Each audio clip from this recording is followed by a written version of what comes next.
우리는 지난 7월부터 복 있는 사람 큐티집의 본문 말씀인 이 이사야서의 말씀을 함께 읽어가고 있습니다. 때로는 귀에 쏙쏙 들어오는 말씀도 있고, 또 때로는 마음을 무겁게 하는 그런 말씀도 있는 것입니다. 우리가 말씀을 읽어가는 자세 중에 이 본문이 이끌어 가시는 대로 또 한 걸음씩 걸어가는 걸음이기 때문에 성실하게 주의 말씀에 귀를 기울이는 은혜가 있기를 소망합니다. 오늘 우리가 읽은 이 하나님의 말씀에는 이 남유다 이 백성들의 영적인 헛발질이라고 할 수 있는 그 모습이 보여지고 있습니다. 오늘 본문은 유다 백성들에 대한 하나님의 경고죠. 남유다는요, 하나님의 택함을 받은 선민입니다. 그런데 왜 경고와 심판이 있었을까요? 그 이유, 그 원인은 바로 패역이었습니다. 다른 표현으로 하자면 그들의 영적인 헛발질 때문이었습니다. 이사야 선지자는 하나님께서 전해주신 그 말씀, 경고의 말씀을 전하고 있습니다. 먼저 이사야서 22장 14절 말씀을 한번 보시겠습니다. 아주 두려운 말씀인데 우리 다시 한번 말씀을 함께 읽겠습니다. 시작. 만군의 여호와께서 친히 내 귀에 들려 이르시되 진실로 이 죄악은 너희가 죽기까지 용서하지 못하리라 하셨느니라. 주 만군의 여호와의 말씀이니라. 이 죄악은 너희가 죽기까지 용서하지 못하겠다. 이 죄악이 어떠한 죄악이었길래 너희가 죽기까지 용서하지 못하시겠다 하셨을까요? 이사야서 22장 12절 말씀 우리 함께 읽겠습니다. 시작. 그날에 주 만군의 여호와께서 명령하사 통곡하며 애곡하며 머리털을 뜯으며 굵은 배를 띠라 하셨거늘. 이렇게 하라 하셨거늘이죠. 하나님께서 그때 선지자를 통하여서 이렇게 권고를 하셨습니다. 통곡하며 애곡하며, 다른 말로 하면 목을 놓아 울라라는 뜻입니다. 울기만 하지 말고 또한 머리털을 쥐어 뜯으라. 그리고 마치 초상을 당한 것처럼 상복을 입으라 라는 의미가 담겨져 있는 것이죠. 하나님께서는 이사야 선지자를 세우셔서 그 백성들에게 지금은 슬퍼 울 때이다. 목을 놓아 울고 머리털을 쥐어 뜯고 상복을 입을 때라고, 하나님께 엎드려 기도할 때라고 권고하고 있는 것입니다. 그런데 그 다음 말씀을 보시면 전혀 뜻밖의 그 남유다 백성들의 반응을 우리는 읽게 되는 것입니다. 22장 13절 말씀 함께 읽겠습니다. 시작. 너희가 기뻐하며 즐거워하여 소를 죽이고 양을 잡아 고기를 먹고 포도주를 마시면서 내일 죽으리니 먹고 마시자 하란도다. 이사야 선지자를 통해서 받은 말씀의 반응을 보면 선민이라고 하는 이 하나님의 백성들의 반응이 이 모습이었습니다. 기뻐하며 즐거워하였다. 겉보기에는 기뻐하는 것 좋지 않습니까? 즐거워하는 것 좋지 않습니까? 그런데 하나님께서는 지금 무엇이라고 선지자를 통하여서 말씀을 주셨습니까? 목을 놓아 울어라 말씀을 하셨습니다. 그런데 도리어 기뻐하며 즐거워하였다라는 거예요. 기도해야 할 때 기도하지 않고 자기 생활 중심으로 쾌락을 즐기고 내일은 내일이고 내일은 내일이다. 상관하지 말라. 내일 일은 나도 모르겠다. 그냥 즐기다가 죽으란다. 그러한 자세로 지금 말씀을 받은 후에 반응인 것입니다. 머리털을 쥐어 뜯으라 하셨는데 소를 죽이고 잡고 양을 잡아서 고기를 먹고 포도주를 마시면서 내일 죽을 것인데 그게 무슨 의미가 있냐? 그냥 먹고 마시자 이렇게 반응을 했다라는 거죠. 하나님께서는 지금 회개를 요구하셨는데 반대로 삐딱하게 나가면서 쾌락 위주로 살아가는 모습으로 지금 반응을 하였다는 것입니다. 이를 가리켜서 패역하다, 패역 중에 패역이다라고 말씀을 드릴 수 있는 것이죠. 인생이 사람이 육체를 가지고 살아가면서 때로는 잘못을 할 수도 있고 때로는 실수도 할 수 있습니다. 하나님의 말씀을 받고서도 그 말씀대로 못 살아갈 수 있죠. 욕심에 끌리기도 하고 유혹에 넘어가기도 합니다. 그러나 회개를 촉구하고 있는 그 말씀을 듣고도 도리어 보란듯이 삐딱하게 나갈 때 이것을 바로 패역이다라고 말씀드릴 수 있는 것입니다. 이 죄악은 너희가 죽기까지 용서하지 못하리라. 여기까지 우리는 말씀을 읽으면서 도대체 그때 그 하나님의 선민들의 형편이 어떠했길래, 그들의 상황이 어떠했길래 도대체 하나님께서 이런 말씀을 하셨을까? 선지자를 통하여서 이 말씀을 하셨을까? 궁금증이 드는 것이죠. 도대체 어떠한 형편에 있었길래 이 말씀을 듣게 된 것일까? 22장 5절에서 7절 말씀을 다시 한번 우리가 함께 읽겠습니다. 시작. 환상의 골짜기에 주 만군의 여호와께로부터 이르는 소란과 발핌과 혼란의 날이여 성벽의 무너뜨림과 사락에 사무쳐 부르짖는 소리로다. 엘람 사람은 화살통을 메었고 병거탄 자와 마병이 함께 하였고 기르 사람은 방패를 드러냈으니 병거는 내 아름다운 골짜기에 가득하였고 마병은 성문에 정렬되었도다. 소란이 있었습니다. 발핌이 있었습니다. 혼란이 있었습니다. 뭔가 어떤 전쟁이 일어나고 있는 그러한 분위기이죠. 그래서 그 예루살렘 성내에서 이제 우리는 피난을 가야 된다 하면 소란이 있었고, 서로 사람들이 엉키면서 밟히고, 또 온 나라가 이제 혼란에 빠진 것이죠. 어디에서요? 하나님의 백성들이 살고 있었던 유대 땅, 하나님의 신전이 있는 바로 예루살렘 안에서 일어나고 있는 소란이요, 발핌이요, 혼란이었습니다. 언제 이런 일이 일어났습니까? 유대의 왕들이 북쪽의 연합군들로 인하여서 위협을 당할 때에 하나님께 도움을 청하지 않았습니다. 그럼 누구에게 도움을 청했을까요? 강대국, 북쪽에 있었던 아수르에게 도움을 요청합니다. 아수르는 이때다, 우리가 도와줄게, 속마음을 감춘 채 북쪽에서 남쪽으로 내려오기 시작합니다. 그리고 북쪽에 있었던 아람 나라를 제끼고, 그 다음에 그 아래에 있었던 북이스라엘을 제끼고, 그 다음 칼이 이제 누구를 향하고 있는 것입니까? 도움을 주겠다고 겉으로는 말했지만 속마음은 그렇지 않았던 그 남유다를 향하고 있는 것입니다. 그 칼이. 그래서 예루살렘 성 목전까지 지금 쳐들어와 있는 것입니다. 바로 이러한 환경이 유대의 예루살렘에서 벌어지고 있었다는 거죠. 이런 처지에 있었던 하나님의 선민들이 여러분 어떻게 처신을 했습니까? 9절부터 11절 말씀 함께 읽겠습니다. 시작. 너희가 다윗성에 무너진 곳이 많은 것도 보며 너희가 아랫목에 물도 모으며 또 예루살렘의 가옥을 개수하며 그 가옥을 헐어 성벽을 견고하게도 하며 너희가 또 옛 못에 물을 위하여 두 성벽 사이에 저수지를 만들었느니라. 그러나 너희가 이를 행하신 이를 앙망하지 아니하였고 이 일을 옛적부터 경영하신 이를 공경하지 아니하였느니라. 예루살렘은요, 우리나라처럼 어떤 도시 중간에 큰 강이 흐르지 않고 있습니다. 예루살렘은 높은 산성 위에 있습니다. 그 산성 위에 세워진 도시이죠. 그래서 물이 귀한 환경입니다. 적군들이 침입해 들어왔을 때 성을 빽빽하게 포위하고 있을 때 물이 귀하기 때문에 물에 대한 어떤 미리 대비를 해야 한다는 것이죠.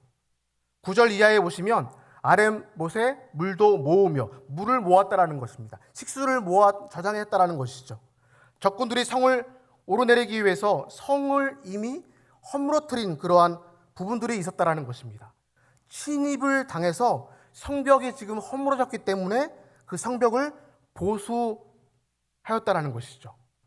그때 예루살렘 성 내에 있었던 그 주택들을 개수하고 그리고 그 주택들을 헐어가지고 그 나온 건축 자재를 가지고 이제 무너졌던 이 성벽을 보수했다라는 것입니다.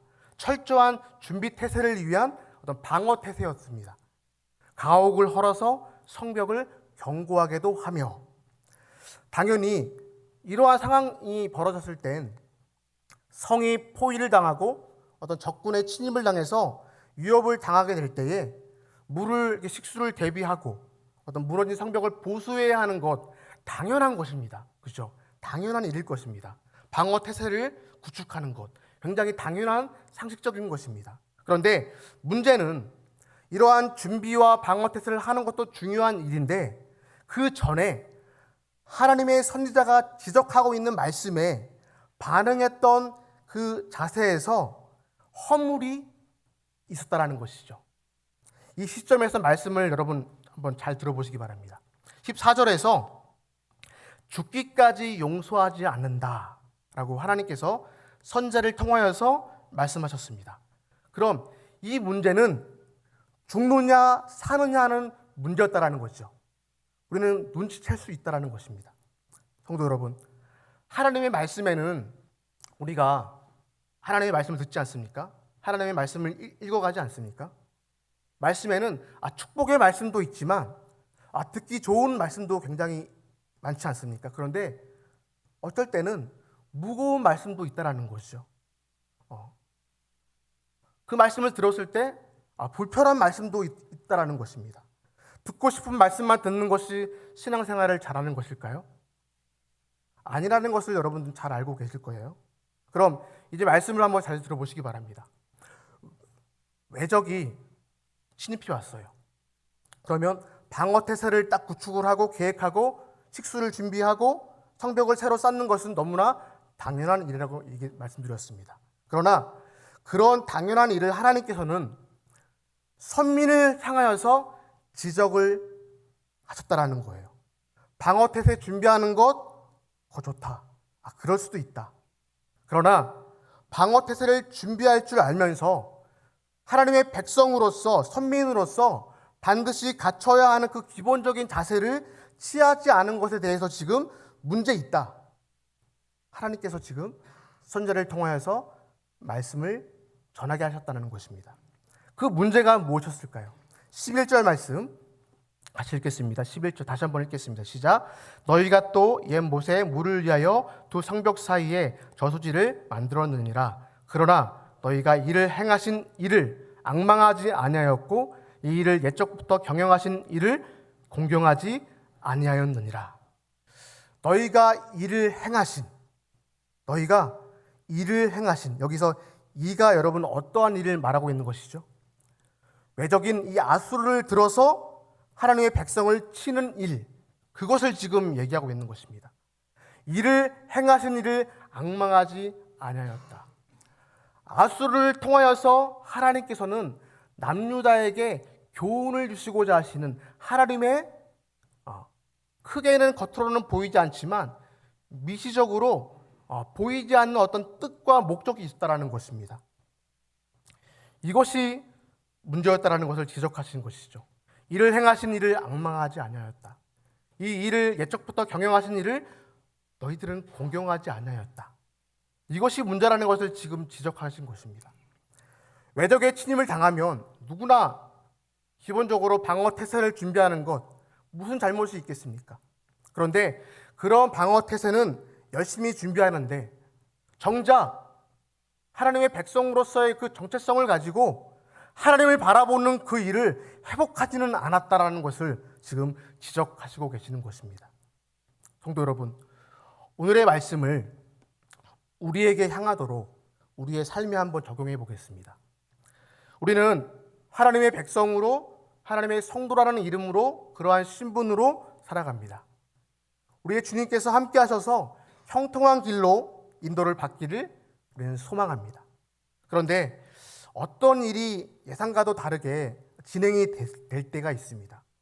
나는 잘 될 것 같이 보였고 그 일이 성공할 것처럼 생각했는데 실패하게 되었을 때 우리는 그 일을 수습하기 위해서 동분서주하는 그러한 경우가 있다는 것입니다. 살아가면서 누구에게나 어떤 일이 잘못될 경우 신앙인이든 어떤 불신앙인이든 그 일을 회복하기 위해서 다시 정상궤도로 다시 자리 잡기 위해서 동분서주하는 것 당연한 일이고 귀한 일입니다. 그러나 성도에게 있어서는 반드시 해야 될 일이 무엇인가라고 했을 때 그 상황과 그 사건을 허락하신 하나님을 바라본다라는 것입니다. 그런 일이 있도록 하신 하나님을 바라보고 하나님께서 왜 무엇 때문에 내게 이 일을 허락하신 것일까? 그 일이 내게 하나님께서 허락하시지 않은 길이라면 그 일을 내려놓고 회개하고 돌이키라는 것이죠. 오늘 본문 중에서 특별한 관점이 하나 있습니다. 우리 이사야서 22장 5절 말씀인데요. 다시 한번 읽겠습니다. 5절 말씀 시작. 환상의 골짜기에 주 만군의 여호와께로부터 이르는 소란과 발핌과 혼란의 날이여 성벽의 무너뜨림과 사랑하게 사무쳐 부르짖는 소리로다. 잘 보십시오. 소란, 발핌, 혼란 이런 것들이 결코 좋은 일이 아니지 않습니까? 그죠? 그런데 5절 이 초두에서 보시면 주 만군의 그러니까 누구로부터 이런 소란과 발핌과 혼란이 일어난 것입니까? 말씀을 통해서 보시면 주 만군의 여호와께로부터 일어났다라는 것입니다. 우리가 신앙생활을 하면서 이런 경우도 있어요. 내 눈에 좋아 보이는 것은 하나님께서 주신 것이다. 내 눈에 좋아 보이지 않은 것은 마귀 사탄이 준 것이다. 오늘 본문에서처럼 외적이 침입해 들어와서 소란하고 밟히고 혼란하는 일들 누가 준 것처럼 보이죠? 지금 다 생각하셨죠? 예. 한국교회 안에 이런 교회도 있어요. 이런 불건전한 사이비 집단이 있죠. 감기에 걸린 것도 마귀 사탄이 주는 것이라고 귀신 들린 거라고 그렇게 얘기를 합니다. 그러면서 뭐라고 하죠? 병마라고 합니다. 병마. 대단히 조심스러운 표현이죠. 생각이 있는 분들은 병마라고 표현하지 않습니다. 병고라고 합니다. 병고. 그죠? 그런 표현은 여러분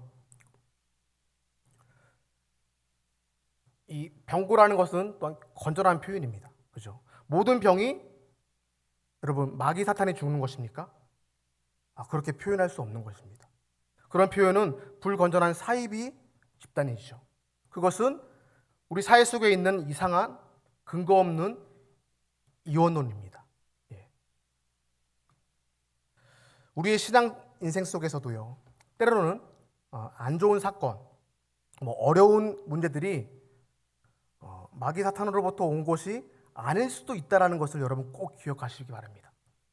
그 모든 일들 속에 여러분 그 모든 일들 속에 하나님의 세심하신 섭리의 손길을 부인할 수가 없다는 것입니다. 예를 들어서 가난이 마귀 사탄이 주는 것입니까? 그렇게 얘기하는 분들도 있더라고요. 그럼 빈마라고 해야겠죠. 빈마. 그죠? 빈고라고 해야겠죠, 여러분. 우리는 가난으로 인한 고생이 있는 것이죠. 그러나 신앙 인생길을 살면서 누구나 느끼는 것이 있습니다. 부할 때에 얻지 못하는, 깨닫지 못하는 그 인생의 귀한 교훈을 어디서 얻게 될까요? 가난에서 얻게 된다는 것입니다. 건강할 때는 알지 못했던 인생의 귀한 진리들을 언제 얻을까요? 병석에서 얻는 것이죠. 성도 여러분, 살아계신 하나님 앞에서 하나님의 지혜로운 섭리를 따라서 그 백성에게 주시는 모든 환경과 사건은 하나님 앞에서 버릴 것이 없다라는 자세로 살아가는 그 인생이 바로 성경 말씀과 교훈과 진리를 품고 그 신앙을 가진 자가 바로 걷는 모습이라는 것을 꼭 기억하시길 바랍니다. 내 눈에 좋은 것은 하나님이 준 것이고 내 손에 보기에 좋은 것은 하나님이 준 것이고 그렇지 않은 것은 마귀 사탄이 준 것이라는 것은 근거 없는 이원론이라는 것을 여러분 꼭 우리는 명심해야 됩니다. 오늘 우리에게 주신 말씀 이 본문은 경고라고 했습니다. 경고. 21장에 22장 1절 말씀 여러분 보시면 환상의 골짜기에 관한 경고라라고 기록되어져 있습니다. 경고는 현재보다는 미래를 두고 하는 말씀인 것입니다. 경고를 잘 듣고 미래를 대비해야 한다는 것이죠. 경고를 듣고도 미래를 대비하지 못한다면 어리석고 미련한 것이고 패역한 것이다 말씀드릴 수 있는 것입니다. 이때 이사야를 통하여서 이런 경고를 받고도 소를 잡고 양을 잡고 포도주를 마시면서 먹고 마시자, 결국 내일 죽을 것인데, 이런 믿음 없는 자의 말을 했던 사람들은 모두 말한 대로 살아갈 수밖에 없습니다. 성도 여러분, 이 말씀을 주신 목적이 무엇입니까? 하나님을 의지해야 할 때에 하나님을 의지하지 아니하고 아수르를 불러들인 결과 때문에 이 아수르의 모든 군대가 유다와 예루살렘에 가득 차게 되었던 것입니다. 본인들이 자초한 일이라는 것이죠. 남유다가 하나님 앞에서 할 말이 없는 것이죠. 그러나 하나님께서는 그들에게 지금 희망과 소망을 주시는 거죠. 무거운 말씀이 아닌 것입니다. 하나님께서 선지자를 통하여서 회개를 촉구하고 계신다는 것이죠. 왜요? 기회를 다시 주겠다라는 것입니다. 회복할 기회를 다시 주겠다라는 것입니다. 소망과 희망을 주는 은혜의 길로 걷게 하시겠다라는 그러한 말씀인다라는 것이죠. 그런데 그 기회조차도, 그 희망조차도 고개를 돌리고 등을 돌리고 했던 그들에게는 기회가 없어지는 것입니다. 말씀을 정리하겠습니다. 오늘 우리는 이 말씀을 읽으면서 무거운 말씀입니다. 이 말씀을 읽으면서 우리가 성도로서 신앙 인생길을 걸어갈 때에 때로는 전혀 뜻밖의 사건을 대하고 될 것 같은, 그 성공할 것 같은 그 기대와는 반대로 실패와 낙심과 좌절할 수밖에 없는 형편을 당할 수도 있습니다. 그럴 때에 동분서주하면서 그 사건을, 그 문제를 해결하려고 수습하려고 할 수도 있습니다. 그러나 우리는, 성도라는 이름으로 살아가는 우리는 하나님께서 세워주신 교회요, 가정이요, 백성으로서는 반드시 기억해야 될 것이 무엇인가라고 했을 때, 사건은 사건대로 수습하려고 노력을 할지라도 바로 그 기회에 우리의 시선을 하나님께로 집중해야 한다는 것입니다. 그때일수록 그 은혜가 우리 모두에게 있기를 소망합니다. 사건을 행하시는 그분이 계신다. 하나님의 주권 속에서 하나님의 섭리를 따라 우리의 인생을 인도하신다라는 그 믿음이 있다면 어떠한 그 사건 또한도 하나님께서 행하신 그분이시다. 그 믿음으로 하나님 앞에서 더욱더 가까이 나아갈 수 있는, 더욱더 주님을 의지하고 그분을 바라볼 수 있는 우리 모두가 되시기를 소망합니다.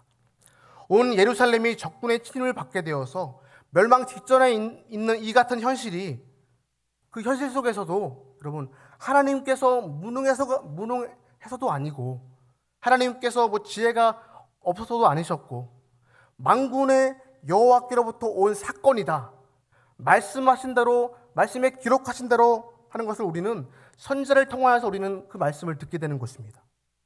성도 여러분, 기억하시기 바랍니다.